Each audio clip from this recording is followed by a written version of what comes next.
നാം അർഹിക്കുന്നതിനപ്പുറമുള്ള ശിക്ഷ നമുക്ക് ലഭിക്കുന്നു എന്നുള്ള ചിന്ത നമുക്കുണ്ടാകാം. അവിടെയൊക്കെ നമ്മെ പിടിച്ചു നിർത്തേണ്ടുന്ന ഒരു കാര്യമുണ്ട്. നാം എപ്പോഴും ഓർക്കേണ്ടുന്നൊരു കാര്യമുണ്ട്. എൻ്റെ ദൈവം അറിയാതെ എൻ്റെ ജീവിതത്തിൽ ഒന്നും സംഭവിക്കുകയില്ല എന്ന്.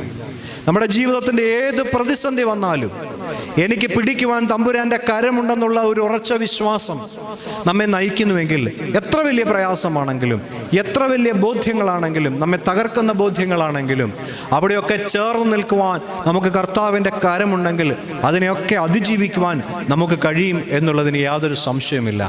അതുകൊണ്ട് നമുക്കൊരു സ്നേഹമുണ്ടാകണം നമ്മുടെ ദൈവത്തോടുള്ള സ്നേഹം നാം പ്രകടിപ്പിക്കേണ്ടത് നമ്മുടെ പ്രാർത്ഥനയിലൂടെയും നമ്മുടെ ആരാധനയിലുള്ള പങ്കാളിത്തത്തോടു കൂടിയും നമ്മുടെ നോമ്പനുഷ്ഠാനങ്ങളുടെയും ഒക്കെയാണ്.